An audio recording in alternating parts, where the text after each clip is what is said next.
Hello friends, welcome to my channel, welcome to a new blog. কেমন আছেন সবাই? আশা করছি সবাই ভালো আছেন। যা গরম পড়েছে, এই গরমে রোজ রোজ বাজার যাওয়াটাও বেশ কষ্টের, এবং তার থেকে আরও বড় কষ্ট হচ্ছে সারা সপ্তাহ এই সবজিগুলোকে ফ্রেশ রাখা। শুধু কি কষ্ট, একটা চ্যালেঞ্জও বলা যেতে পারে, কি বলেন? তাই তো আমি যেভাবে সবজিগুলোকে স্টোর করি সেটাই এই ভিডিওতে শেয়ার করলাম। আমি এই বক্সগুলো অ্যামাজন থেকে অর্ডার দিয়েছিলাম। বেশ কাজের আছে কিন্তু বক্সগুলো, আমার অনেকটাই উপকারে আসে। আমি এই বক্সে সবজিগুলোকে রেখে ফ্রিজে স্টোর করি, তাতে আমার সবজিগুলোও ভালো থাকে, ফ্রিজটাও পরিষ্কার থাকে। আপনাদের সঙ্গে গল্প করতে করতে এই ভিডিওর মূল পর্বে চলে এসেছি। চলুন কীভাবে আমি স্টোর করি সেটাই আপনাদেরকে দেখাই। শসা বেশি দিন ফ্রিজে রাখলে কেমন যেন শুকনো শুকনো হয়ে যায়, খেতে খুব একটা ভালো লাগে না, টেস্টটাও নষ্ট হয়ে যায়। তাই আমি যেটা করি সেটা হলো এই টিস্যু পেপারে মুড়ে বক্সের মধ্যে সুন্দরভাবে রেখে দিই। যখন যেরকম প্রয়োজন পড়ে তখন সেরকম বার করে ব্যবহার করি। গ্রীষ্মকালে শসা আমাদেরকে অনেকটাই হাইড্রেট রাখতে সাহায্য করে। তাছাড়াও স্কিন কেয়ার বলুন, হেয়ার কেয়ার বলুন, সেক্ষেত্রেও শসার কিন্তু জুড়ি মেলা ভার। সানবার্ন বলুন, ট্যান বলুন, সেক্ষেত্রেও শসার যে রস সেটা যদি একটু স্কিনে লাগিয়ে নেন, বাস স্কিনটা অনেকটা রিল্যাক্স হবে, ট্যানটাও কিছুটা হলেও রিমুভ হবে। আমি চেষ্টা করি প্রতিদিনকার খাবারে শসা রাখার। শসার পর্ব শেষ করে এবার যাই ধনেপাতার পর্বতে। ধনেপাতাটাকে কীভাবে স্টোর করা যায়?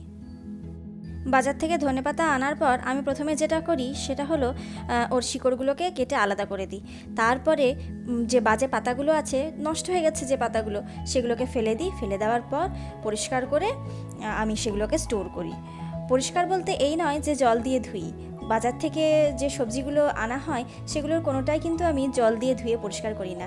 তাতে হয় কি, সবজিগুলো নষ্ট হয়ে যাওয়ার সম্ভাবনা খুব বেশি থাকে, যার জন্য যেরকম থাকে সেই রকমই আমি স্টোর করার চেষ্টা করি। আর যেগুলোতে ধুলো লেগে থাকে কিংবা মাটি লেগে থাকে সেগুলো একটু পরিষ্কার করে নিই। করে নেওয়ার পর সেগুলোকে আমি ফ্রিজে স্টোর করি। ধনেপাতা ফ্রিজে স্টোর করার জন্য আমি বক্সের নিচে এবং ওপরে সমানভাবে টিস্যু পেপার দিয়ে সুন্দরভাবে প্যাক করে নিলাম, যেন ধনেপাতাগুলো খুব বেশি যেন ময়েশ্চার না পায়। বেশি পেয়ে গেলে কিন্তু ধনেপাতাগুলো নষ্ট হয়ে যেতে পারে। এরকমভাবে আপনারা কিন্তু লঙ্কা, শাক অনেক কিছুই স্টোর করতে পারেন। আপনাদের কাছে যদি টিস্যু পেপার না থাকে, আপনারা কিন্তু খবরের কাগজ দিয়েও এই সবজি স্টোর করতে পারেন ফ্রিজে। এতে হয় কি, অনেক দিন সবজি ভালো থাকে, শাকও ভালো থাকে। আর যখন মাঝে মধ্যে কিন্তু চেক করবেন, যদি কাগজগুলো ভিজে যায় তাহলে একটু চেঞ্জ করে দেবেন, তাহলে আবারও ভালো থাকবে।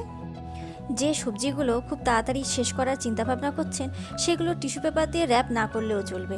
যেমন ধরুন, আমি এই ঝিঙেগুলো খুব তাড়াতাড়ি শেষ করে দেবো, যার জন্য আমি আর টিস্যু পেপার দিয়ে র্যাপ করলাম না।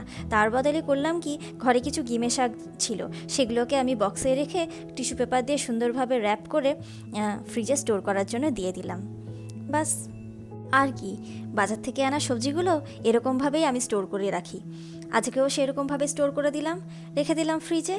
যখন যেরকম প্রয়োজন পড়বে তখন সেরকম বার করব আর ব্যবহার করব। আপনারা এই হ্যাকটা বাড়িতে ট্রাই করুন আর আমাকে কমেন্ট করে অবশ্যই জানান। তাহলে বন্ধুরা, আমার এই ভিডিওটা যদি একটু হলেও হেল্পফুল মনে হয় তাহলে অবশ্যই লাইক করবেন, কমেন্ট করবেন, শেয়ার করবেন আর চ্যানেলটিকে সাবস্ক্রাইব করতে ভুলবেন না। ধন্যবাদ।